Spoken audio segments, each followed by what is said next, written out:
Hi, I'm Michael Berg, Director of Youth with a Mission Orlando, and I'm here at YWAM Together 2016 with Dr. Tim Elmore. Dr. Tim Elmore is the president and founder of Growing Leaders. It's good to have you with us today. Thanks, Michael. Tim, appreciate that. How does it feel to be at this event with 3,500 YWAMers? It's everything I thought it would be. I mean, there's people that are just absolutely passionate about changing the world, and they're all gathered in one place, just with one complete focus on one thing. It's cool. I love this family. It's amazing. Yeah. You know, one of the things that's maybe not unique to YWAM, but certainly a characteristic is we start new things in new ways. We're often pioneering, or we're going out there and starting new initiatives. What new initiatives are you working on from Growing Leaders? Well, a couple of things come to my mind. One is Andrew and I are working on a new resource, a new book, actually, that's going to be for those who educate and train the emerging generation. We're calling it Marching Off the Map. We feel like we can't just continue the same methodology and pedagogy that we've used in the past. Okay. The millennials and Generation Z, Michael, are not just extensions of Gen X and the baby boomers. So with the onslaught of social media, the kids that are alive today have never known a day without social media. A freshman in high school, 911 is a piece of history that's being taught. For the first time, they got kids in high school that have never ever been through 911. It's a piece of history. So Amazing. Marching Off the Map is all about being timely and timeless. And those are two very rare combinations. You know, either we're really timely, we're relevant and cool, but we've somehow drifted from our heritage and our foundation, or we're sticking to the roots, but people see us as antiquated or backwards or narrow or whatever. So I believe we have got to be timely and timeless. We've got to find fresh ways to deliver timeless truths and principles that we know this next generation are going to need, just like we needed them. But I think sometimes we're afraid of being uncool or unhip, or we're afraid that we're going to miss the latest thing. And so I feel like we've got to blend those two together. I love the idea of a plumb line. You know, you hold that plumb line right next to the wall and see if it's crooked, because that plumb line goes straight down. I feel like that's a little bit of what we're saying in this. And then the other thing is OneFluence, which we may talk about here, just the whole idea of going after 1% of the youth population of the world. Not just to reach them, but to equip them to be life-giving leaders. That's our term. So we think we could move the needle in history if we saw among YWAMers and other groups, what would happen if 1% of the youth said, I'm going to lead the way into the future. That's a fascinating concept, the idea of equipping this young generation to be leaders. You know, as a mission, we just have a clear sense that God is sending a new wave of missionaries to the body of Christ, to YWAM, but also to the body of Christ. What would you advise us to do to effectively equip them to be leaders into the next generation?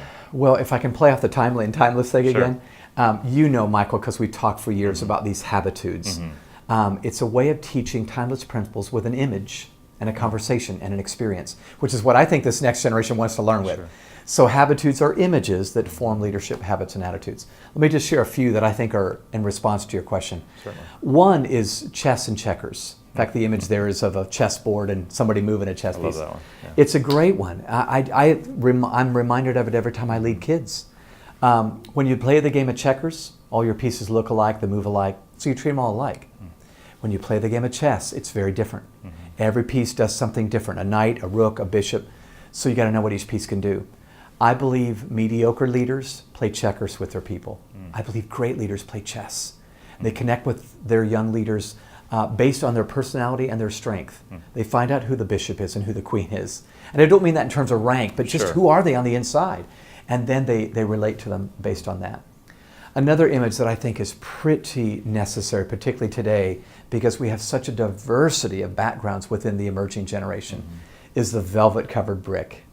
It's a great image, and you know this picture. You've seen this photograph. It's a brick literally covered with velvet. But I think good leaders, lasting leaders, are both. Velvet means I lead with grace. I love you. I believe in you. I support you. I'm attentive to you. But inside, that's a brick. That's cold, hard. You know, here are the standards we're going to go by here, and we're not going to dilute this because it seems hard today. So I believe Jesus was velvet and brick, grace and truth. One day with the Pharisees, he's a tough brick. Next day with a woman at the well or a woman caught in adultery, velvet. So I think when you combine these two, you not only are able to lead in the way they need to be led, but you're complete. And you know, we're both dads. We both have had kids. That's right. One day they need velvet at 10 a.m. They need brick at 1 p.m. You know, but you've got to have both That's right. to lead them well. So those would be my thoughts that I think inform me on my journey. That's wonderful. I have so appreciated the Habitudes. They've been so very helpful in all the different images that are there. I certainly encourage all of you that are watching to really get a hold of these books called Habitudes, and they would really help you train this next generation. And you know, Tim, the other thing you've shared with us is you've just had a desire to partner with so many organizations. You've been willing to serve and partner with Youth with a Mission, but you've worked in the business arena, the celebration arena with professional teams and universities and schools, and I just have so appreciated your commitment to the Lord and to His body, and wherever that you find that body, in whatever sphere of society. So I believe you've got some timeless principles to share, and I want to just say thank you very much. Absolutely. Great. Thanks for just the relationship we've had. Good. It's been so good to be with you today here at YWAM Together 2016, where 3,500 Youth of the Mission workers have gathered together and part of our family. And I want to thank you for being a part of our family. There's just been a rich deposit of God's teaching in our lives, and I'm glad you've been able to join us. God bless you.